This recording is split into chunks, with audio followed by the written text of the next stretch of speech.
People think the Tesla Cybertruck is about design. It's not. They think it's about electric power. That's not it either. The Cybertruck exists to make one thing very clear. The rules that defined cars for 100 years no longer apply. When Tesla revealed it, the internet laughed. Not because it was weak, but because it didn't ask for approval. No curves, no tradition, no nostalgia, just raw intent. This isn't a truck designed to look strong. It's engineered to be strong. Ultra-hard stainless steel. Exoskeleton architecture. No paint, no panels. No unnecessary layers. Every other vehicle hides its strength. The Cybertruck puts it on display, and that's why it unsettles people. Performance numbers? Impressive, but irrelevant. Because this vehicle isn't trying to win races. It's trying to survive a future that hasn't arrived yet. Electric torque isn't just fast here. It's immediate, silent, relentless. No engine sound. No drama, just execution. Inside, the cabin feels unfinished to some. Minimal to others, but intentional to those who understand. There are no distractions, only function. Tesla didn't remove luxury. They removed excess. And that's the real controversy. The Cybertruck isn't asking if you like it. It's asking if you're ready. Because this isn't a truck for today's roads. It's a vehicle designed for what comes next. When the world finally changes, this won't need to. The most misunderstood thing about the Cybertruck is not how it looks, it's who it's for. This is not a vehicle designed for mass approval. It's designed for people who value independence over acceptance. Traditional trucks compete on heritage, badges, legacy, familiar shapes.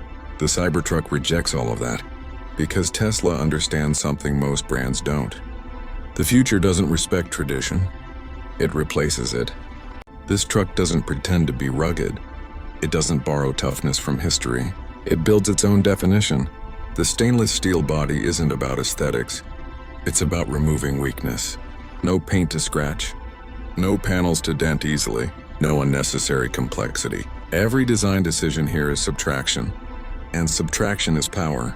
The driving experience feels different too. Not loud, not aggressive. Controlled. Instant torque changes how authority feels. You don't accelerate. You command motion. And then there's silence. No engine roar to impress strangers. No sound to announce your presence. Just movement. In a world addicted to noise, silence becomes dominance. The Cybertruck doesn't try to convince you it's advanced. It assumes you already understand. That's why reactions are extreme. People either dismiss it instantly or see it clearly. There is no middle ground. Because this vehicle is not designed to blend in. It's designed to outlast opinions. And when the future becomes ordinary, this design will still make sense. Owning a Cybertruck is not about transportation. It's a statement about how you see the world. Most vehicles try to signal success. Luxury brands polish it, supercars amplify it. The Cybertruck does the opposite. It removes status symbols entirely. No curves to admire, no paint to flex, no heritage badge to lean on. What remains is intent. This truck doesn't elevate your image. It exposes your mindset. People will stare, not because it's beautiful, but because it's unfamiliar, and humans are uncomfortable with unfamiliar power. Driving it feels different too. Not exciting in the traditional sense. Not emotional. Purposeful. You're not chasing attention. You're operating a tool, built for autonomy. This is why it doesn't appeal to everyone. It attracts builders, engineers, people who value control over validation, those who understand that the future doesn't ask permission. And here's the paradox. The Cybertruck looks extreme today because the present is still catching up. 10 years from now, this won't look radical. It will look obvious. And the people who recognized it early won't need to explain why. Every revolutionary design is mocked at first. Not because it's wrong, but because it arrives early. The Cybertruck doesn't fit into today's categories, and that's exactly why it matters. Most vehicles are designed for the present. They chase trends. They age quickly. This one is built to ignore time. Its shape won't fade because it never tried to be fashionable. Its materials won't feel outdated because they were chosen for durability, not applause. This is not a concept car pretending to be real. It's a production vehicle pretending to be inevitable, and inevitability is uncomfortable because it forces a question. What else are we clinging to? That no longer makes sense. The Cybertruck doesn't answer that question. It simply exists. Quiet, unapologetic, unchanged by opinion. Years from now, when electric trucks are normal and software defines vehicles more than engines, this design won't feel extreme. It will feel honest. And the moment people finally understand it, they'll realize something unsettling. The future didn't arrive suddenly. It was here the whole time, waiting to be recognized. The real impact of the Cybertruck won't be measured in sales numbers. It will be measured in imitation. Because once something breaks the pattern successfully, everything else is forced to respond. Design studios will deny it publicly. Engineers will study it privately. Materials will change. Manufacturing will simplify. Software will take priority over ornament, not because Tesla asked for it, but because efficiency always wins in the long run. The Cybertruck proves that complexity is not sophistication. Simplicity is. A flat surface is easier to produce. A single material is easier to maintain. A unified structure is harder to break. This is not rebellion for attention. It's optimization taken seriously, and that's what makes it dangerous to competitors, because you can't outstyle it. You can't outpolish it. You can only rethink everything. Most brands won't. They'll add screens, Change headlights. rename trims. Tesla changed the foundation, and that's why this truck feels less like a vehicle and more like a declaration, not about what cars should look like, but about what they should stop pretending to be. Every time a design challenges tradition, people don't reject the object. They reject the discomfort it creates. The Cybertruck doesn't look wrong. It looks unfamiliar. And unfamiliarity threatens certainty. For decades, vehicles followed predictable rules. Rounded edges, glossy paint, comforting proportions. These shapes told people what to expect. The Cybertruck removes that comfort. There are no visual cues to lean on, no nostalgia to soften the impact, just sharp geometry and absolute intent. That's why reactions are emotional. Some laugh, some criticize, some dismiss it instantly, not because they analyzed it, but because their reference points failed. Human beings trust what they recognize and resist what forces recalibration. This is why radical ideas are always called impractical at first, not because they are, but because they demand new thinking. The Cybertruck doesn't ask to be understood. It waits, and over time resistance fades. Not through persuasion, but through repetition. One day this shape will stop feeling strange, and when that happens, the conversation will quietly end. Time does not care about opinions. It does not scroll comments. It does not react. It does not explain itself. It simply moves forward, and as it moves, it erases most things people once felt certain about. At one point in history, the horse was considered irreplaceable. At another, keyboards without physical keys were mocked. Touchscreens were called impractical. Electric cars were considered toys, not because they failed, but because people failed to imagine life after them. The Cybertruck exists in that same uncomfortable space, not ahead of its time in performance, not ahead of its time in technology, ahead of its time in acceptance. Most people think innovation looks like improvement. Smoother edges, better efficiency, faster results. Real innovation doesn't feel smooth. It feels lonely. It feels unfinished, not because it is, but because the world around it hasn't caught up yet. The Cybertruck doesn't try to bridge that gap. It refuses to soften itself for understanding, and that is rare, because most products want to be liked. They want approval. They want validation. This one doesn't. Comfort is the enemy of progress. Once people become familiar with something, They stopped questioning it. Cars followed the same formula for decades, not because it was perfect, but because it was accepted. Curves became tradition. Paint became expected. Complex manufacturing became normal. No one asked why anymore. Tesla asked that question and refused to accept the inherited answers. Why should a truck be painted if paint adds cost, weight, and fragility? Why should body panels be decorative if they can be structural? Why should strength be hidden instead of expressed? The Cybertruck is not an answer to consumer demand.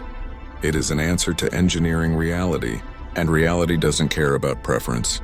Every radical design begins isolated, not because it is wrong, but because it has no neighbors. There is nothing to compare it to. People rely on comparison to feel safe. This looks like that. This works like this. The Cybertruck removes those anchors. It doesn't resemble anything on the road. It doesn't borrow legitimacy from history. It stands alone, and standing alone is threatening. Because if it works, everything else looks compromised. That's why the strongest resistance doesn't come from failure. It comes from success. If the Cybertruck failed mechanically, the conversation would end, but it didn't. It drives. It performs. It survives. Being early feels the same as being wrong. The difference is only visible later. Early adopters always look strange in the moment. They don't fit the current narrative. They don't align with majority opinion. And majority opinion is comforting. It gives people permission to stay still. The Cybertruck removes that permission. It forces a question most people avoid. If this works, what else am I holding on to? Just because it's familiar? That question is uncomfortable. So people reject the object. Instead of confronting the implication, people expect the future to announce itself. They expect spectacle, grand reveals, clear moments of transition. Reality is quieter. The future arrives as an inconvenience first. It disrupts habits. It challenges assumptions. It feels unnecessary. Until suddenly it feels obvious. The Cybertruck won't win overnight. It doesn't need to. It only needs to exist long enough for the world to recalibrate. And it will. Because infrastructure will adapt. Manufacturing will evolve. Design language will shift. Not to copy it exactly, but to acknowledge what it proved. The Cybertruck is not a perfect vehicle, and it was never meant to be. It is a reference point, a line in time. Before this, trucks followed tradition. After this, tradition became optional. That is its real legacy. Not stainless steel, not acceleration, not range. Permission. Permission to rethink everything without asking to be liked. And history favors those who are willing to be misunderstood. First, the Cybertruck doesn't need defenders. It doesn't need explanations. It doesn't need agreement. It only needs time. Because time has never been kind to comfort, and it has always rewarded those who move forward while others waited to feel ready. So the debate shifts to aesthetics, because aesthetics are subjective, and subjectivity is the last offense. When function is undeniable, trends age quickly. Think about cars from just 15 years ago. Headlight shapes that scream a specific era, interiors overloaded with buttons, design choices that felt modern once. They didn't age poorly because they were bad. They aged poorly because they tried to be current. The Cybertruck avoids this trap entirely. It doesn't try to look modern. It doesn't try to look futuristic. It looks inevitable. Flat surfaces don't age. Industrial materials don't chase trends. Minimalism doesn't apologize. That's why brutalist architecture still stands, while decorative styles disappear. The Cybertruck belongs to that lineage, built to endure judgment, not win it. Innovation has never been welcomed. It has only ever been tolerated later. When something truly new appears, it doesn't arrive with applause. It arrives with confusion, with mockery, with resistance disguised as logic. People rarely reject innovation because it fails. They reject it because it removes certainty. Certainty is comfortable. Certainty allows people to stay competent without changing. The Cybertruck threatens that comfort. Not because it is electric, not because it is fast, but because it does not respect the visual and cultural agreements that made everyone feel knowledgeable. For decades, people learned how to read cars. They understood curves meant aerodynamics, chrome meant luxury, paint meant refinement, noise meant power. These visual cues became a language. The Cybertruck speaks a different one, and when a language changes suddenly, those fluent in the old one feel illiterate. That feeling is not intellectual, it is emotional.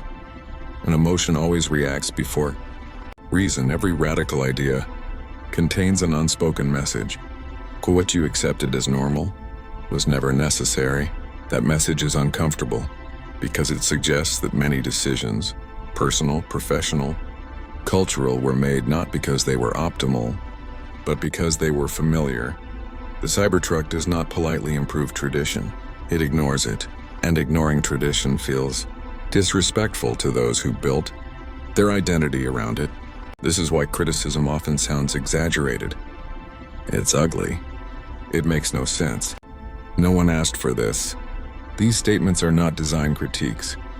They are expressions of displacement. They reveal a deeper fear. If this works, what else might be outdated without me realizing? The human mind resists that question, so it attacks the object.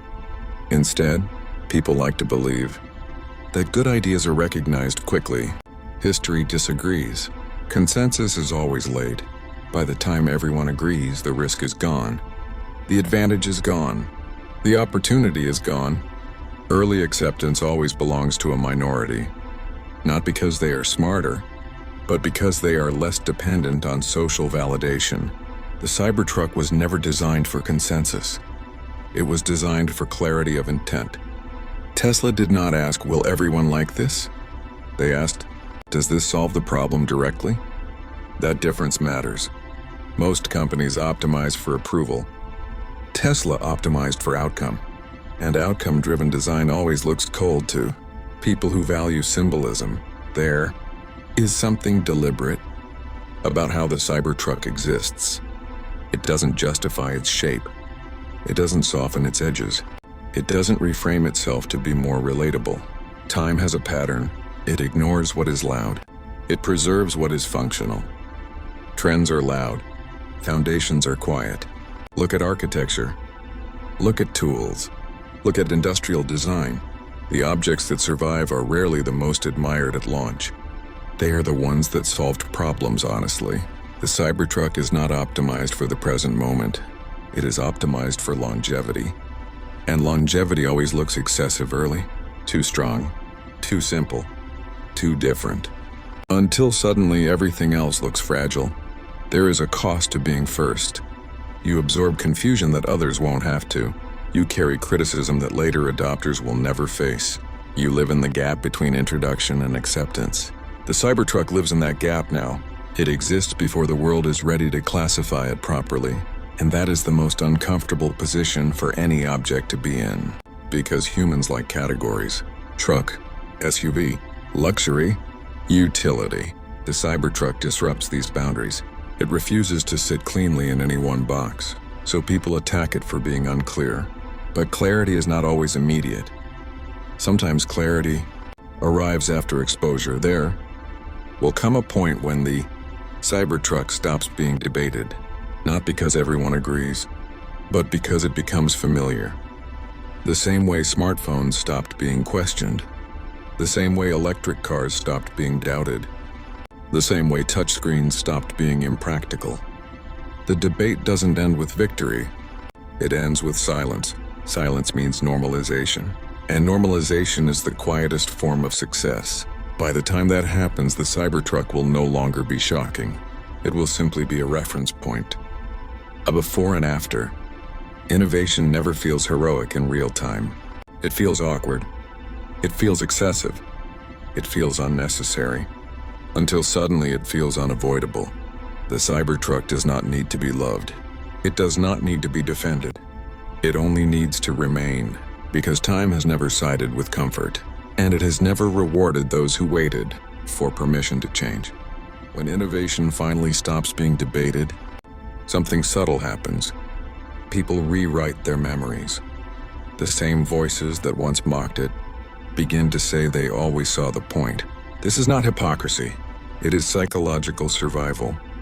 Admitting resistance to progress means admitting fear of change. And fear is something people rarely confess. The Cybertruck will experience this exact transition. Not loudly, not publicly, quietly. The jokes will stop first. Then the comparisons will feel outdated. Then the design will stop feeling radical. And by the time competitors begin echoing its logic, most people won't remember who went first. This is how innovation truly wins. Not through recognition, but through absorption. The real impact of the Cybertruck is not visible yet, because first-order effects are obvious. New materials, new shapes, new debates. Second-order effects are slower, and far more important. Manufacturers will begin questioning paint, questioning excess parts, questioning decorative complexity, not because they want to copy Tesla, but because cost, efficiency, and durability will force their hand. Design teams will quietly simplify. Supply chains will reduce steps. Engineering will gain authority over styling. And the consumer will adapt, not because they were convinced, but because the alternatives will start to feel inefficient. This is how progress always moves, not by persuasion, by pressure. Many companies will try to take inspiration from the Cybertruck. Most will fail, because copying the surface is easy. Copying the conviction is not. The Cybertruck is the result of internal alignment. Engineering first. Manufacturing reality acknowledged. Design serving function. Most organizations are not built this way. They are fragmented. They negotiate internally, they compromise early, and compromise is fatal to radical ideas. This is why you'll see watered-down versions appear. Angular trims, futuristic packages. They will look aggressive, but they won't feel honest. Because honesty requires risk. Beyond cars, the Cybertruck reflects a broader cultural change. People are becoming less impressed by decoration and more interested in intent. Less interested in branding, more interested in systems.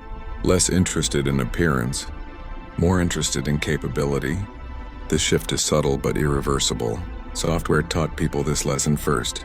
Minimal interfaces, clean design, function before ornament. The Cybertruck applies that mindset to physical reality, and that makes it unsettling, because it collapses the gap between digital logic and industrial form. Innovation does not arrive to serve people. It arrives to replace what no longer deserves to exist. The Cybertruck is not polite about this, and that is why it feels confrontational. But confrontation is often clarity in disguise, and clarity once seen cannot be unseen.